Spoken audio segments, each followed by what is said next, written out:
నమస్తే, welcome back to RR stories. ప్రయాగ్రాజ్లో ఒక మహాకుంభమేళా స్టార్ట్ అయ్యింది అనే విషయం అందరికీ తెలిసిందే. ఎంతోమంది సాధువులు, మహాపురుషులు అక్కడికి చేరుకుంటూ ఉన్నారు. మనకు గవర్నమెంట్ కూడా భారీ బందోబస్తు అరేంజ్ చేసింది. అయినప్పటికీ అక్కడకు టెర్రరిస్టులు వచ్చారు అని ఇన్ఫర్మేషన్ రాగానే పోలీసులతో పాటు గవర్నమెంట్ కూడా అలర్ట్ అయ్యింది. సాధువులు, సన్యాసుల రూపంలో టెర్రరిస్టులు అక్కడికి చేరుకున్నారు. 144 ఇయర్స్ తర్వాత నిర్వహిస్తున్న మహాకుంభమేళానికి ప్రపంచం నలుమూలల వైపు నుండి ఎంతోమంది హిందువులు అక్కడికి చేరుకుంటున్నారు. ఎన్నో కోట్ల మంది హిందువులు ఒకే చోటకి వస్తున్నారు. ఇలాంటి టైంలోనే వారిపై దాడి చేస్తే టెర్రరిస్టుల గోల్ తీరిపోతుంది అని వారి భావన. అందుకని ఈ టెర్రరిస్టులు హిందూ సాధువుల రూపంలో వచ్చి మరణమోహం సృష్టించడానికి ట్రై చేస్తున్నారు. అసలు ఇంతకీ టెర్రరిస్టుల ప్లాన్ ఏంటి? వాళ్ళు మహాకుంభమేళాలోకి ఎలా అడుగుపెట్టగలిగారు? వారు విధ్వంసం సృష్టించకుండా మన పోలీసులు ఎలా పట్టుకోగలిగారు? ఇలాంటి వివరాలన్నీ ఈ వీడియోలో తెలుసుకుందాం. మహాకుంభమేళాలో పాల్గొనాలి అంటే ఎన్నో పుణ్యాలు చేసుకొని ఉండాలి. అలాంటి పుణ్యఫలం మీకు కూడా లభించాలి అంటే సబ్స్క్రైబ్ చేసుకొని కామెంట్ చేయండి. అయితే ఇప్పుడు కథలోకి వెళ్దాం. ప్రపంచంలోనే ఏదైనా గొప్ప మతం ఉంది అంటే అది హిందూ మతమే. ఎందుకంటే ఇంతవరకు ఎన్నో మతాల వారు మన మతాన్ని నాశనం చేయడానికి ప్రయత్నం చేశారు. కానీ ఇప్పటి వరకు వాళ్ళలో ఏ ఒక్కరూ కూడా విజయం పొందలేకపోయారు. మన హిందువులలో కొంతమందిని ఎన్నో రకరకాలుగా హింసించి మత మార్పిడిలు చేసుకున్నారు. కానీ హిందూ మతాన్ని, సనాతన ధర్మాన్ని మాత్రం నాశనం చేయలేకపోయారు. ఇప్పుడు హిందూ మతం తిరిగి పురుడు పోసుకుంటూ ఉంది. సనాతన ధర్మం గొప్పతనం అందరూ తెలుసుకుంటూ ఉన్నారు. మహాకుంభమేళా వంటివి హిందువులందరూ ఏకమై జరుపుకునే ఒక గొప్ప సాంస్కృతిక కార్యక్రమం. హిందువులు ప్రపంచ నలుమూలల నుండి తమ పనులను ఆపుకొని మరీ ఇక్కడికి వచ్చి మహాకుంభమేళాలో పాల్గొంటారు. వీళ్ళతో పాటు ఎంతోమంది అఘోరాలు, సన్యాసులు, సాధువులు చేరుకుంటారు. ఎన్నో దుష్టశక్తులలో తాంత్రిక విద్య తెలిసిన వాళ్ళు నియంత్రణ చేస్తూ ఉంటారు. అయితే ఈ దుష్టశక్తుల కంటే కూడా దుష్టులైన వాళ్ళు ఈ ప్రపంచంలో మనుషుల రూపంలోనే ఉన్నారు అన్న సంగతి అందరికీ తెలిసిందే. అమాయకమైన ప్రజలను చంపడానికి కొన్ని సంఘ విద్రోహ శక్తులు ప్రయత్నిస్తూ ఉన్నాయి.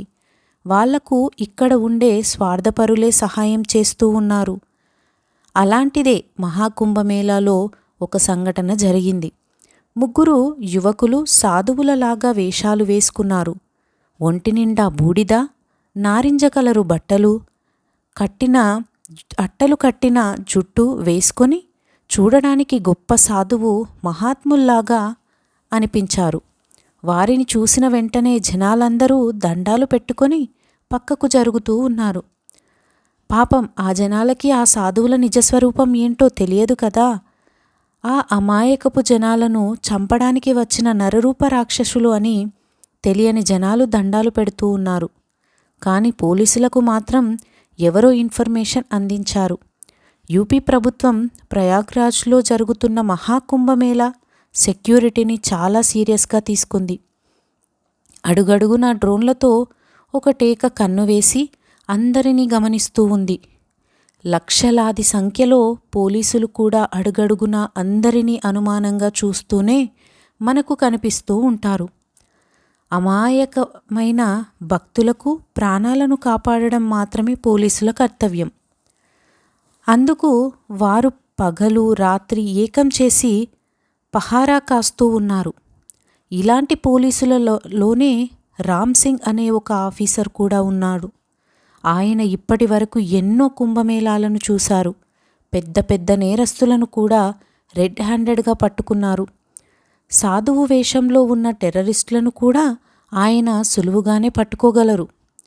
ఎవరు ఒరిజినల్ సన్యాసులో, ఎవరు నకిలీ సాధువులో ఆయనకు బాగా తెలుసు. ఎందుకంటే ఎంతోమంది దొంగలను డీల్ చేసిన రామ్ సింగ్ గారికి ఈ ముగ్గురు సాధువులు కనిపించిన వెంటనే వారి మొహాలలో తేడా కొట్టింది. అన్నింటినీ త్యాగం చేసి సంసారాన్ని కూడా వదిలిపెట్టి కేవలం భగవంతుడు మాత్రమే నమ్ముకొని వచ్చే సన్యాసుల ముఖంలో ఏదో తెలియని ప్రశాంతత కనిపిస్తూ ఉంది. కానీ ఈ దొంగ సాధువుల మొహంలో మాత్రం ఎవరో తనను గమనిస్తూ ఉన్నట్టు, ఎవరైనా తమని పట్టుకుంటారేమో అన్నట్టు ఒక ఆందోళన వారి మొహాలలో స్పష్టంగా కనిపిస్తూ ఉంది. వారి కళ్ళల్లో కూడా ఏదో తెలియని క్రూరత్వం కనిపిస్తూ ఉంటే రామ్ సింగ్కి అనుమానం కలిగింది. ఈ ముగ్గురి సాధువులు ఏదో తేడాగా ప్రవర్తిస్తూ ఉన్నారని రామ్ సింగ్ తన సిబ్బందికి కూడా ఇన్ఫర్మేషన్ ఇచ్చారు. దాంతో పోలీసులు అందరూ కూడా ఈ ముగ్గురు టెర్రరిస్టులను అనుసరించడం మొదలుపెట్టారు. లక్షలాది మంది పాల్గొన్న ఈ కుంభమేళాలో ముగ్గురు సాధువులుగా ఉన్న టెర్రరిస్టులను పట్టుకోవడం అంత సులభమైన పని కాదు. ఇసుకలో సూదిని వెతకడం ఎంత కష్టమో ఈ సాధువులను వెతకడం కూడా అంతే కష్టం అవుతుంది మరి. అలాంటి టైంలో సాధువుల రూపంలో ఉన్న టెర్రరిస్టులను పోలీసులు ఎలా పట్టుకున్నారు? టెర్రరిస్టులు అంటే సామాన్యమైన టెర్రరిస్టులు కాదు. దేశముదురులలో పోలీసులకు చిక్కకుండా ఎలా ఉండాలో వారు ఎన్నో సంవత్సరాలు ట్రైనింగ్ తీసుకుని ఉన్నారు.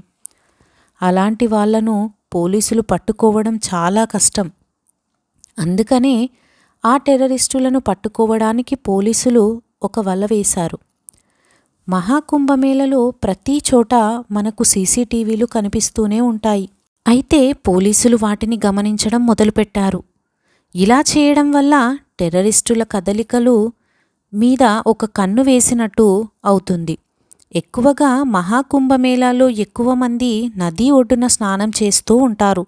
అంటే ఘాట్ ప్రాంతంలో జనాల సంఖ్య ఎక్కువగా ఉంటుంది.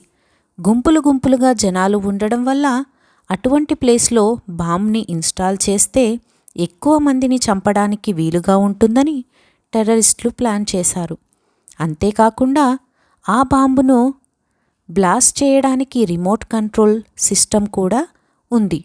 అంటే దూరం నుండే ఈ బాంబును వాళ్ళు బ్లాస్ట్ చేసి ఎంతోమంది అమాయకుల ప్రాణాలను తీసుకోగలరు. అలాగే వారి దగ్గర ఎన్నో మారున ఆయుధాలు కూడా ఉన్నాయి. కానీ పోలీసులు మాత్రం ఈ టెర్రరిస్టుల ప్లాన్ని కౌంటర్ చేయడానికి ఒక పథకం వేశారు. ముఖ్యంగా ఈ టెర్రరిస్టులు ఉపయోగించే కమ్యూనికేషన్ డివైస్ల మీద వాళ్ళ దృష్టి సారించారు. ఈ కమ్యూనికేషన్ డివైస్లను ఉపయోగించి టెర్రరిస్టులు ఎక్కడ ఉన్నారో ఒక పథకం వేశారు.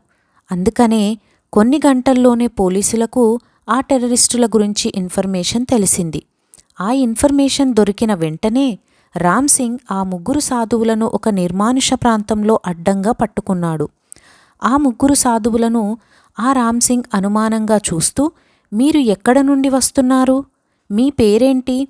మీ వివరాలు చెప్పండి అని ప్రశ్నల వర్షం కురిపించారు.